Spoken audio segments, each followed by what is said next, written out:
जय श्री कृष्णा दोस्तों, हरे कृष्ण चैनल में आपका स्वागत है। दोस्तों, कैसे हैं आप लोग? आशा करता हूँ आप भी खुश होंगे, मस्त होंगे और स्वस्थ होंगे। दोस्तों, इस संसार में मनुष्य अपने अपने कर्मों से बाल, बुद्धि, विद्या, धन, संपदा और प्रतिष्ठा अर्जित करता है, लेकिन अपनी उपलब्धि पर अभिमान नहीं करना चाहिए। अगर कोई अभिमान करता है तो निश्चित ही एक दिन शर्मिंदा होना पड़ेगा, क्योंकि अभिमान, घमंड या अहंकार ये भगवान का भोजन है, ऐसा साधु संत भी बताते हैं। तो आइए विस्तार से जानते हैं इस कहानी के माध्यम से। एक समय की बात है जब भगवान श्री कृष्ण की पत्नी सत्यभामा, उनके अस्त्र सुदर्शन चक्र तथा वाहन गरुड़ तीनों को अपनी सुंदरता, शक्ति और गति पर अभिमान हो गया। तब भगवान श्री कृष्ण ने उनके अभिमान को दूर करने के लिए श्री हनुमान जी की सहायता ली थी। क्या थी पूरी कथा, आइए मिलकर जानते हैं। कथा के अनुसार श्री कृष्ण ने अपनी पत्नी सत्यभामा को स्वर्ग से पारिजात लाकर दिया था। तब से वह स्वयं को श्री कृष्ण की अत्यंत प्रिया और खुद को सुंदरी मानने लगी थी। वही सुदर्शन चक्र को भी यह अभिमान हो गया था कि उसने इंद्र के वज्र को परास्त किया था। भगवान श्री कृष्ण हमेशा उसकी ही सहायता लेते हैं, जबकि भगवान कृष्ण का वाहन गरुड़ ये समझता था कि मेरी गति का कोई मुकाबला नहीं कर सकता और भगवान मेरे बिना कहीं जा ही नहीं सकते। धर्म ग्रंथों के अनुसार हनुमान जी और भीम भाई है, क्योंकि जब श्री कृष्ण तक ये खबर पहुंची कि किसी वानर ने राजोद्यान को उजाड़ दिया है, तो श्री कृष्ण ने गरुड़ को बुलाया और कहा, अपने साथ सेना ले जाओ और उस वानर को पकड़ कर लाओ। गरुड़ ने कहा, प्रभु, एक मामूली वानर को पकड़ने के लिए सेना की क्या जरूरत है, मैं अकेला ही उसे मजा चखा दूंगा। कृष्ण मन ही मन मुस्कुरा दिए और कहा, जैसा तुम चाहो। भगवान की आज्ञा लेकर गरुड़ उद्यान में गए और हनुमान जी को ललकारा, बाग क्यों उजाड़ रहे हो, चलो तुम्हें श्री कृष्ण बुला रहे हैं। तब हनुमान जी ने कहा, मैं किसी कृष्ण को नहीं जानता, मैं तो श्री राम का सेवक हूँ, जाओ और जाकर कह दो कि मैं नहीं आऊंगा। इस पर गरुड़ को क्रोध आ गया और वे हनुमान जी से युद्ध करने लगे। तब हनुमान जी ने अपनी पूंछ बढ़ाई और गरुड़ को दबोच लिया।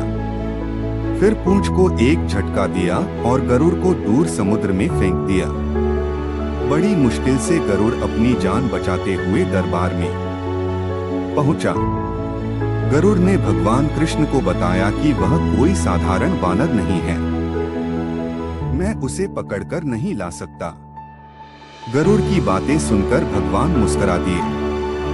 सोचा, गरुड़ के बलशाली होने का घमंड तो दूर हो गया, लेकिन अभी इसके वेग के घमंड को चूर करना शेष है।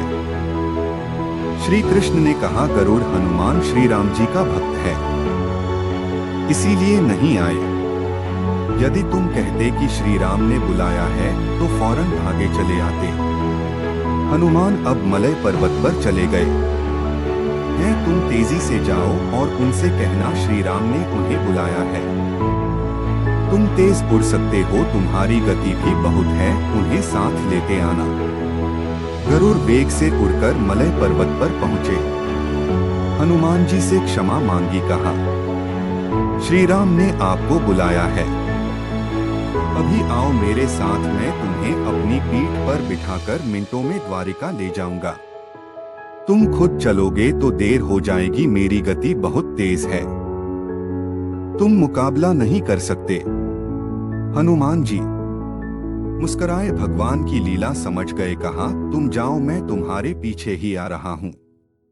इधर द्वारिका में श्री कृष्ण राम रूप धारण कर सत्यभामा को सीता बना सिंहासन पर बैठ गए और सुदर्शन चक्र को आदेश दिया, द्वार पर रहना, कोई बिना आज्ञा अंदर न आ पाए। हनुमान जी द्वारा पर्वत उठाकर ले जाने का प्रसंग वाल्मीकि रामायण के युद्ध कांड में मिलता है। वाल्मीकि रामायण के अनुसार रावण के पुत्र मेघनाद ने ब्रह्मास्त्र चलाकर श्री राम लक्ष्मण सहित समूची वानर सेना को घायल कर दिया। अत्यधिक घायल होने के कारण जब श्री राम व लक्ष्मण बेहोश हो गए तो मेघनाद प्रसन्न होकर वहां से चला गया।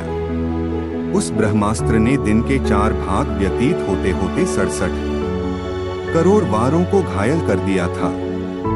श्री कृष्ण समझते थे कि श्री राम का संदेश सुनकर तो हनुमान जी एक पल भी रुक नहीं सकते। अभी आते ही होंगे गरुड़ को, तो हनुमान जी ने विदा कर दिया और स्वयं उससे भी तीव्र गति से उड़कर गरुड़ से पहले ही द्वारका पहुंच गए। दरबार के द्वार पर सुदर्शन ने उन्हें रोक लिया और कहा, बिना आज्ञा अंदर जाने की मना है। जब श्री राम बुला रहे हों तो हनुमान जी विलंब सहन नहीं कर सकते। उन्होंने सुदर्शन चक्र को पकड़ा और मुंह में दबा लिया। इसके बाद वो दरबार में आ गए जहां सिंहासन पर श्री राम और सीता जी बैठे थे। हनुमान जी सब समझ चुके थे। श्री राम को प्रणाम किया और कहा, प्रभु आने में देर तो नहीं हुई। साथ ही कहा, प्रभु माँ सीता कहाँ है? आपके पास आज यह दासी कौन बैठी है? सत्यभामा ने जब यह सुना तो बहुत लज्जित हुई। इतनी सजने संवरने के बाद भी हनुमान जी ने उसे दासी समझा। सत्यभामा का अपनी सुंदरता का घमंड चूर हो गया। तभी गरुड़ तेज गति से उड़ने के कारण हांफते हांफते दरबार में पहुंचा। गरुड़ की सांस फूल रही थी।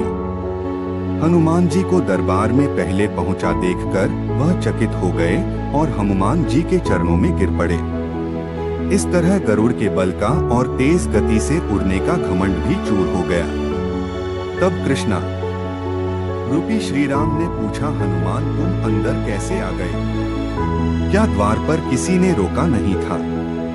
हनुमान जी ने कहा, प्रभु सुदर्शन चक्र ने मुझे रोका था, मगर मैंने सोचा आपके दर्शनों में विलंब होगा, इसलिए उनसे उलझा नहीं और उन्हें मैंने अपने मुंह में दबा लिया।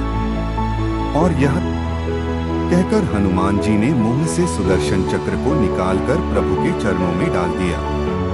श्री कृष्ण ने हनुमान जी को गले लगा लिए। दोस्तों कैसा लगा कमेंट करें। लाइक, शेयर और सब्सक्राइब करना ना भूले। राधे राधे, जय श्री कृष्ण।